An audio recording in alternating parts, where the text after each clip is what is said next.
Good morning. This is Sandy Levesque. Welcome to Think and Grow New Rich. Jumping YouTube channels today because somebody actually reported my other channel in which this study group started to YouTube for about 8 videos of mine, including several of our hangouts. And I'm actually quite annoyed about this because in no way did the videos flout the YouTube community guidelines. Hi, Geraldine. Hi, how are you? And if Google is watching this, the system is there's such a lack of transparency that I have no idea on what grounds the videos were ruled to be flouting the guidelines, and I can't, I appealed, but it was rejected, so I don't even know on what grounds it was rejected. So there's just no way to know what exactly was the problem, and the person who did this flagged totally random videos, so there's not even a theme between them, and I just know it was some sexist guy somewhere in the Middle East. Sorry to say it, but I just know that's what happened. So we're on this channel instead. Probably going to have to be here for a few months now because I've got you have to wait about 4 months before you can live stream again once this happens. So that is ridiculous. Annoyed, but I'm going to be talking to a group that does civil rights for people on the internet, so I'm going to share this with them in case they can help. So that aside, welcome everyone. Can you guys all hear me? Hi, Sandy. Hear you loud and clear. clear. I can't hear you.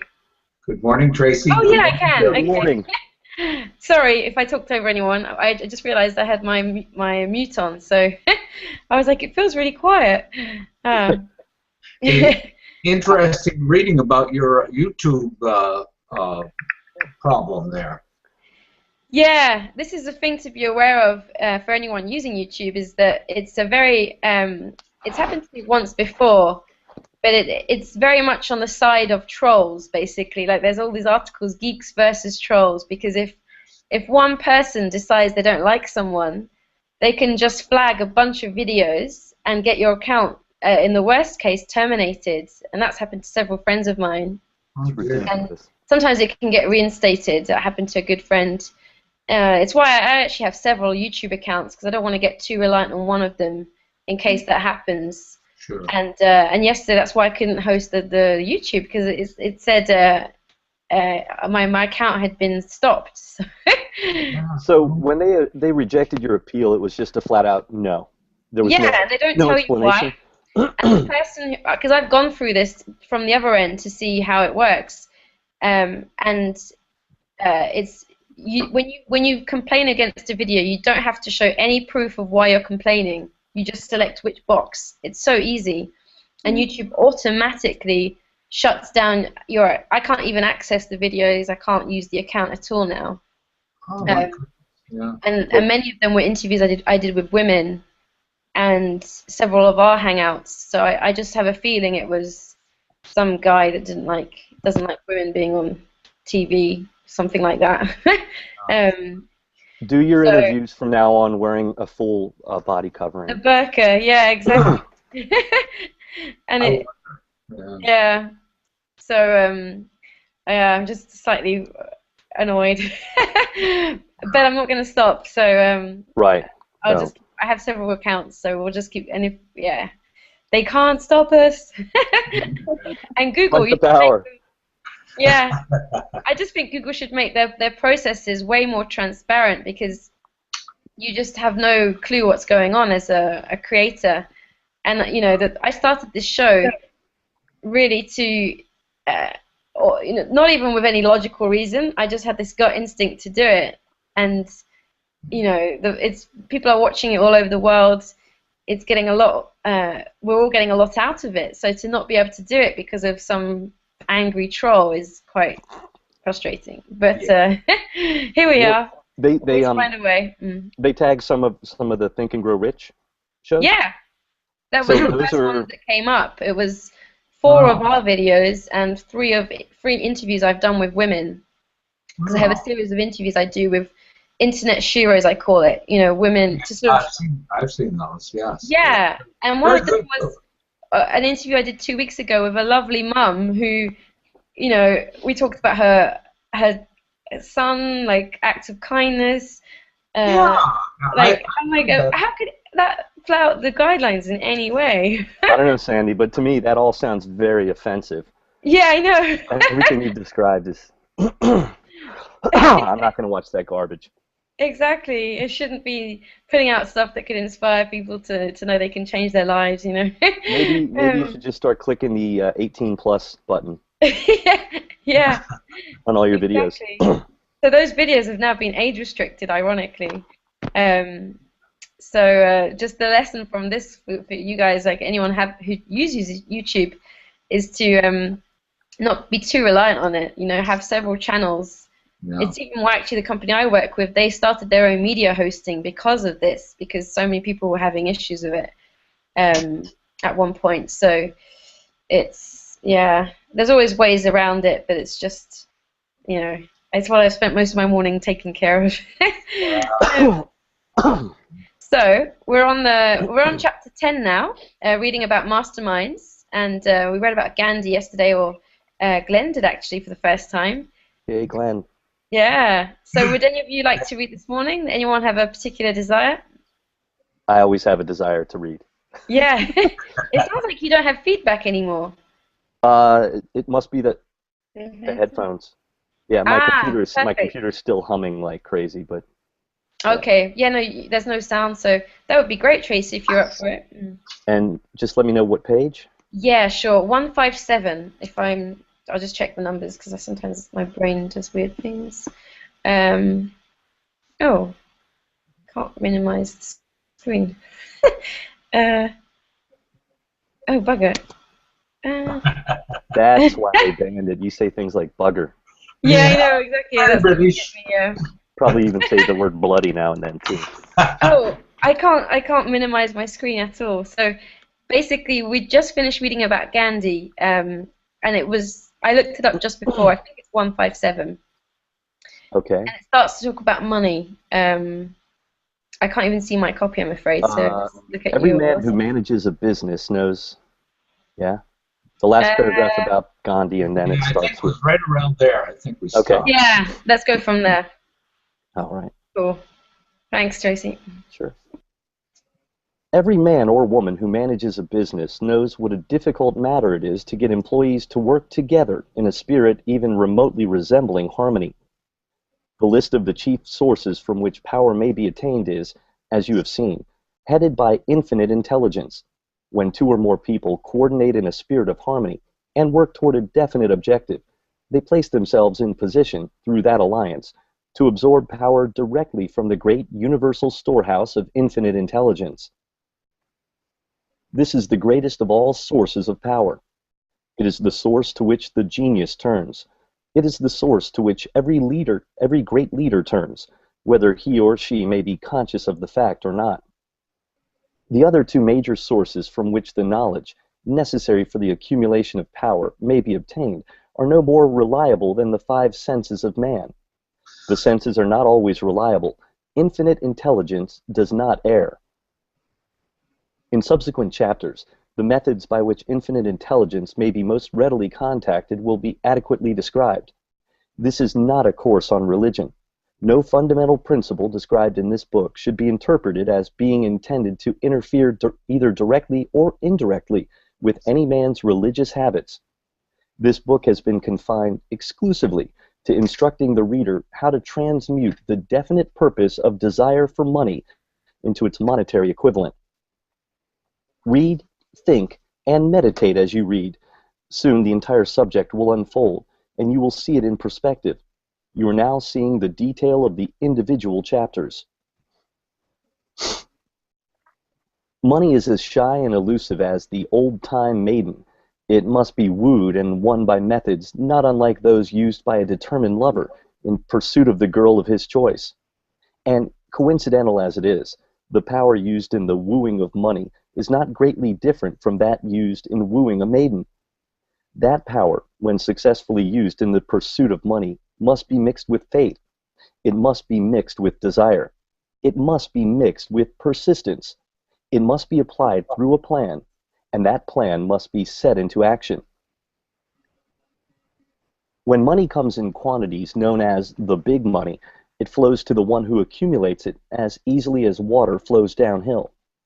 There exists a great unseen stream of power which may be compared to a river, except that one side flows in one direction, carrying all who get into that side of the stream onward and upward to wealth, and the other side flows in the opposite direction, carrying all who are unfortunate enough to get into it and not able to extricate themselves from it, downward to misery and poverty.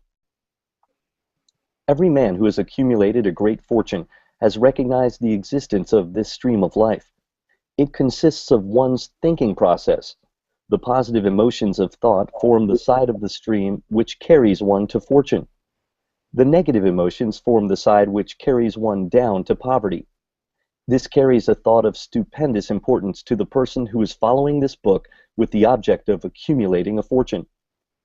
If you are in the side of the stream of power which leads to poverty, this may serve as an oar by which you may propel yourself over into the other side of the stream. It can serve you only through application and use. Merely reading and passing judgment on it, either one way or another, will in no way benefit you. Some people undergo the experience of alternating between the positive and negative sides of the stream, being at times on the positive side and at times on the negative side. The Wall Street crash of '29 swept millions of people from the positive to the negative side of the stream. These millions are struggling, some of them in desperation and fear, to get back to the positive side of the stream. This book was written especially for those millions. Poverty and riches often change places. The crash taught the world this truth, although the world will not long remember the lesson. Poverty may, and generally does, voluntarily take the place of riches. When riches take the place of poverty, the change is usually brought about through well-conceived and carefully executed plans. Poverty needs no plan. It needs no one to aid it, because it is bold and ruthless. Riches are shy and timid. They have to be attracted. Anybody can wish for riches, and most people do, but only a few know that a definite plan plus a burning desire for wealth are the only dependable means of accumulating wealth.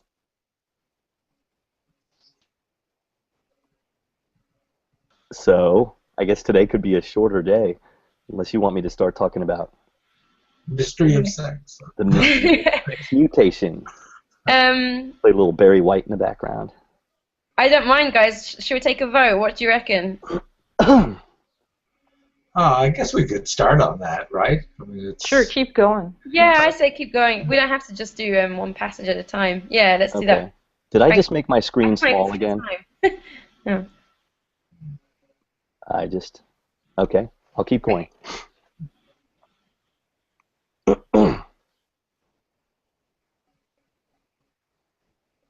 Chapter 11, The Mystery of Sex, Transmutation.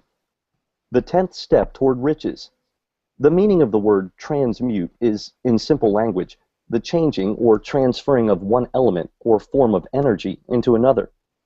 The emotion of sex brings into being a state of mind.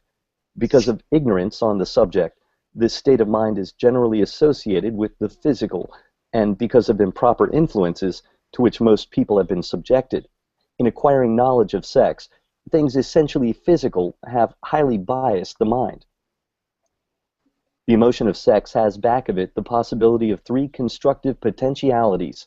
They are: 1. The perpetuation of mankind. 2. The maintenance of health. As a therapeutic agent, it has no equal. 3.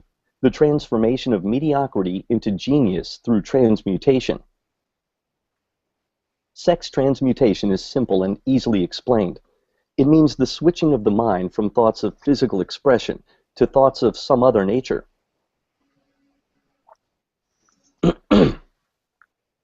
Sex desire is the most powerful of human desires. When driven by this desire, men develop keenness of imagination, courage, willpower, persistence, and creative ability unknown to them at other times. So strong and impelling is the desire for sexual contact that men and women freely run the risk of life and reputation to indulge it. When harnessed and redirected along other lines, this motivating force maintains all of its attributes of keenness of imagination, courage, etc., which may be used as powerful creative forces in literature, art, or in any other profession or calling, including, of course, the accumulation of riches. The transmutation of sex energy calls for the exercise of willpower, to be sure, but the reward is worth the effort. The desire for sexual expression is inborn and natural. The desire cannot and should not be submerged or eliminated, but it should be given an outlet through forms of expression which enrich the body, mind, and spirit of man and woman. It is not given this form of, if not given this form of outlet through transmutation, it will seek outlets through purely physical channels. A river may be dammed and its water controlled for a time, but eventually it will force an outlet. The same is true of the emotion of sex. It may be submerged and controlled for a time, but its very nature causes it to be ever seeking means of expression. If not transmuted into some creative effort, it will find a less worthy outlet. Fortunate indeed is the person who has discovered how to give sex emotion an outlet through some form of creative effort, for he has, by that discovery, lifted himself to the status of a genius. Scientific research has disclosed these significant facts. 1. The men and women of greatest achievement are those with highly developed sex natures, those who have learned the art of sex transmutation. 2. The men and women who have accumulated great fortunes and achieved outstanding recognition in literature, art, industry, architecture, and the professions were motivated by the influence of a woman or a man. The research from which these astounding discoveries were made went back through the pages of biography and history for more than 2,000 years, wherever there was evidence available in connection with the lives of men and women of great achievement. It indicated most convincingly that they possessed highly developed sex natures. The emotion of sex is an irresistible force against which there can be no such opposition as an immovable body. When driven by this emotion, men and women become gifted with a superpower for action. Understand this truth, and you will catch the significance of the statement that sex transmutation will lift one to the status of a genius. The emotion of sex contains the secret of creative ability. Destroy the sex glands, whether in man or beast, and you have removed the major source of action. For proof of this, observe what happens to any animal after it has been castrated. A bull becomes as docile as a cow after it has been altered sexually. Sex alteration takes out of the male, whether man or beast, all the fight that was in him. Sex alteration of the female has the same effect. The 10 mind stimuli. The human mind responds to stimuli through which it may be keyed up to high rates of vibration, known as enthusiasm, creative imagination, intense desire, etc. The stimuli to which the mind responds most freely are: 1. The desire for sex expression. 2. Love. 3. A burning desire for fame, power, or financial gain, money. 4. Music. 5. Friendship between either those of the same sex or those of the opposite sex. 6.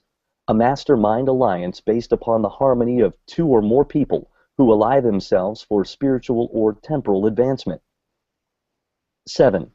Mutual suffering, such as that experienced by people who are persecuted. 8. Autosuggestion. 9. Fear. 10. Narcotics and alcohol. The desire for sex expression comes at the head of the list of stimuli, which most effectively step up the vibrations of the mind and start the wheels of physical action. 8 of these stimuli are natural and constructive. 2 are destructive. The list is here presented for the purpose of enabling you to make a comparative study of the major sources of mind stimulation. From this study, it will be readily seen that the emotion of sex is, by great odds, the most intense and powerful of all mind stimuli. This comparison is necessary as a foundation for proof of the statement that transmutation of sex energy may lift one to the status of a genius. Let us find out what constitutes a genius. Some wiseacre had said that a genius is a man who wears long hair, eats queer food, lives alone, and serves as a target for the joke makers. A better definition of a genius is a man or woman who has discovered how to increase the vibrations of thought to the point where he or she can freely communicate with sources of knowledge not available through the ordinary rate of vibration of thought. The person who thinks will want to ask some questions concerning this definition of genius. The first question will be, how may one communicate with sources of knowledge which are not available through the ordinary rate of vibration of thought? The next question will be, are there known sources of knowledge which are available only to genii? And if so, what are these sources, and exactly how may they be reached? We shall offer proof of the soundness of some of the more important statements made in this book, or at least we shall offer evidence through which you may secure your own proof through experimentation, and in doing so, we shall answer both of these questions. I'm stopping. That's it. Yeah, that's perfect. Wow, I've never used the word genii. I prefer genius. yeah. Yeah. And I'm Excellent. happy that the woo-woo stuff is coming. Yay! This makes sense. Yes. Sandy's a freak. Thank you for reading, Tracy. You're welcome. So we've got two different things here. The first part, before we changed chapter, was about the stream of riches and the stream of poverty. And then obviously he's talking about sex. Anybody want to share anything? I've got an amazing story I can share, but I'll wait. What I found was interesting. Well, you know, one thing, all you have to think about is Pablo Picasso and his relationship with the various women that he had in his life, and look at what that represented in terms of him being able to extract and present his genius to the world, right? Right. His muses. Yes, yes. I don't know much about them. Did he have many of them, or they were? Well, you know, there's a book. I mean, not a book, a movie. I'm a movie about called. I think it's called Living with Picasso or something like that. Anthony Hopkins is in it. Oh, It's really well worth seeing, John, to see that aspect. You know. One of the women was sort of a professional muse, so to speak. She sort of lived with different artists and kind of inspired their greatest periods. It was a much different time. It was the 1920s. It was kind of the Belle Epoque in Paris, and and that's where everyone was, and everyone was sleeping with everyone, and all the great art came out then. Yeah, I heard that even guys did that for women. I was reading a story just yesterday, actually. Geraldine, you were going to say something? Oh, I was just going to say, when I was studying Tai Chi for a while, and the Tai Chi master was saying that if you want to tap into that high frequency energy that you get when you're doing Tai Chi, it resembles when you're in love. You know, so he was saying to choose to be in love, choose to be in life every day and tap in and really transcend up to a higher frequency of energy. It reminded me of that, actually. Yeah, exactly. I can see that too. Yeah. I've done Tai Chi. So what's your story, Sandy? Yeah, I can. I'm like bursting at the seams. I love these sorts of stories. It was. I actually listened to it at 3 a.m. this morning, and it's a great example of the last bit of that chapter 10, actually, where I can't remember. I've got to go back quickly now in it because when you were reading it, I was like, oh my god, that's exactly what this guy did, because he's saying about how. The different sides of the stream, positive and negative, and how like wealth comes to you like a stream down a hill. And basically the story that I heard was this 21-year-old boy in Austria for whom English is a second language. I'd never heard of him in my life, and I listened to these weekly calls. I know that you, Tracy, and Geraldine do as well in Power Hour, and Replays. He was a guest on it, and basically his story was that he lives in Austria, and he was not doing very well in business with the other things that he was doing, and then this year he decided that he was just going to set himself a really big target, and he shared the quote, you know, entrepreneurship is being willing to do for a few years what most people won't do in order to live how most people won't live for the rest of your life. And sorry, say that again, if you can. Yeah, I have to get my Facebook wall because I think I've butchered it a bit. It's entrepreneurship is being willing to live. Oh, it's just coming up. Is being willing to work a few years in a way most people won't, in order to live your whole life the way most people won't. Yeah, that's. If that makes sense. Yeah. Yeah, so that you can spend the rest of your life like most people can't.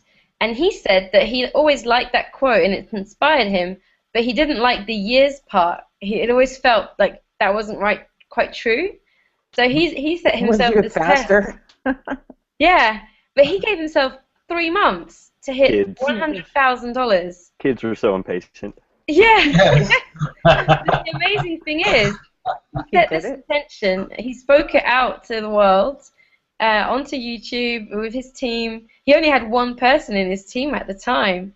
He was totally broke, and he almost hit it. He got to 94,000 in the 3 months, and it's amazing. Like I should probably put an income disclaimer because I also work for the same company, but I'm not even sharing it to sort of in that sense. I just want to share it as an example of, to me, that's wizardry. Like he set himself a clear target, and he said he was willing to work 15 hours a day for 3 months, even though it was snowing in Austria. His friends were all posting on Facebook, like snowboarding and skiing. He just set himself, and he did what Napoleon is telling us throughout this book. Like, he set a very clear target. He had a burning desire because he just didn't want to keep living. Do you hear that? Oh, is that a plane? It was like an F-15 or something flying very low. There's an airbase near me. It's crazy. Your parapluie, your umbrella. And he gave himself a definite plan. So he had an action plan, and he did the same thing every day. Even when he was starting to have success, he kept it going. And it's just so inspiring. And he almost hit it, in 3 months. So great example of how was he the guest on the call, or was somebody else telling his story? He was the guest. Okay. Yeah, A.K. Jones. So I just wanted to share that because he was just so really inspiring, and it's like another example of when you just trust the process and the universe, and you have a plan as well. I think that's an important part. He didn't just kind of hope it would work. So yeah. Did he have a mastermind or mentors? That plan, right? Isn't that part of it? Sorry, go on, Jackie. It's trusting the universe to deliver that plan is part of it, right?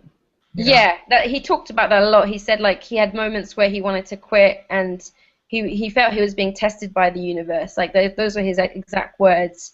But he kept going, and he just kept doing it. So yeah, mega inspiring.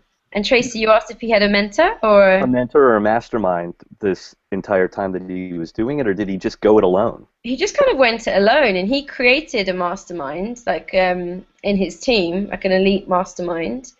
But he didn't have anyone really supporting him. He had to borrow the money to even, have the investment for the business to start it. So it's just I really recommend listening to.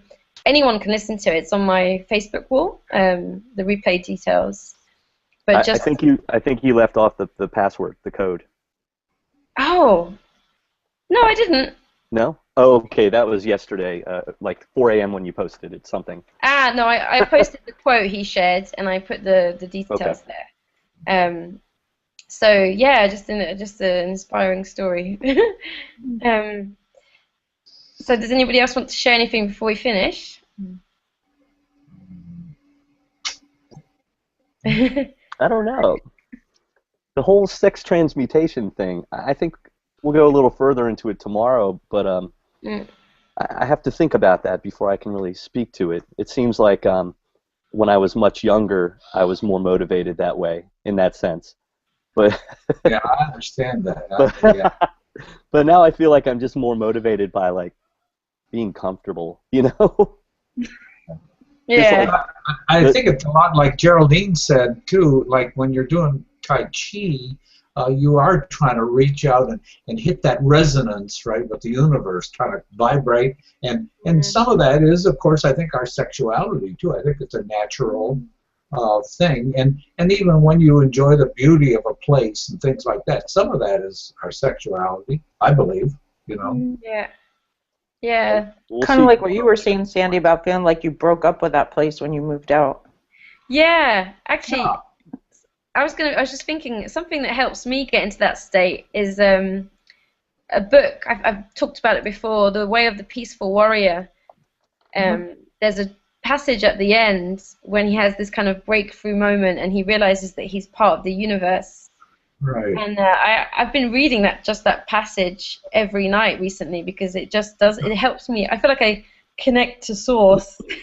Not that I ever really use language like that, but it feels like that. Like you just feel so connected to everything. It's hard to go to sleep afterwards, though, I find, when you feel like that. Better to do it in the morning then. Yeah, exactly. I was just thinking that yesterday. I was like, damn, I'm supposed to go to sleep early, and I'm like way inspired now. Did you manage to sleep until the call? For 2 hours. Wow. I went to sleep at like 8 again after, and I woke up for this. You're allowed a nap after this call. Yeah. Well, not with Chico around, although he's skipping in the sun. So, but yeah, that book is a beautiful book as well. If anyone wants to read it, Dan Millman. Do you still do Tai Chi, Geraldine? I do, yes. Well, I prefer Qigong, actually. I find the Tai Chi, you need to be extremely disciplined. Oh. I do Qigong more, yeah. Ah. And have you learnt moves that you do at home, or do you go to a class? I actually did the training to be a teacher, but I teach the Qigong, but not the Tai Chi, because you need extremely disciplined people and people who really want to learn a whole form. So I just teach the Qigong now. Ah, cool. Do you think there's any of that energy when you do Zumba? Yeah. Not every class, but Sometimes. like quite often, because people are so like not in their minds and they're just in the music. They're having fun. They're happy. It's like it's a different vibration from the vibration they come to the class with, for sure. That was like the complete opposite. Oh, hello. How are you? Oh, ça va. It's like, oh my god. And then 2 hours later, they're back to that. Yeah, I know. Well, they'd often tell me they couldn't sleep after my classes. I was like, I think that's my master plan. To keep the French awake at night? Sorry? To keep the French awake at night is your master plan? Well, I just wanted to like energize people so much that I didn't. When they would say that to me, I was like, "Oh, who cares? Sleep is overrated." I can understand actually if you're getting up at like 7, it could be a problem, but I don't know. I wasn't that sympathetic. It's like someone saying, "I'm too happy after your painting class," you know. Oh, you sorry. slap them across the face and go, there. Yeah. I'll give you some bad news at the end. We'll turn on the news for 5 minutes, then you can go out with the normal vibration again. So, all right. Well, I better get to my dog. Thanks everyone for coming I'll go out. transmute some sexual energy today, huh? Yeah. We'll see what I can do tomorrow. I'm driving to Florence tomorrow, so I may not be in the call unless I pull over at the right time for a break. I won't be able to stop through Vaughn's because we might have a paying passenger. There's a website called blah blah blah. And, yeah, I know that website. Okay. Where you just tell them where you're going and say how many spots you have. Yeah. But I'll try to find that sexual energy maybe in Baboli Park or the Uffizi or the Duomo or somewhere in Florence. Yeah, you definitely find it there. I'll make sure I have pen and paper with me to get my ideas down. And then message me then, Tracy, because maybe when you're coming back. Yeah, that would be very cool. Yeah. Yeah, let me know because I should be around. The schedule is quite relaxed here. Yeah. Well, tomorrow actually, if we don't get the call, I'll let you know. Okay, cool. And then maybe I'll be sitting next to you on the Think and Grow Rich call. Like going from the garden. And my girlfriend can play with your dog. Oh yeah. Oh. All All right, right, everyone. everybody. Hey guys, Thanks so much. Have a good Everybody have a day. good day. Yeah, And, Nico. let's go out and be wizards. Yes. See ya. I like that. Bye-bye. Bye.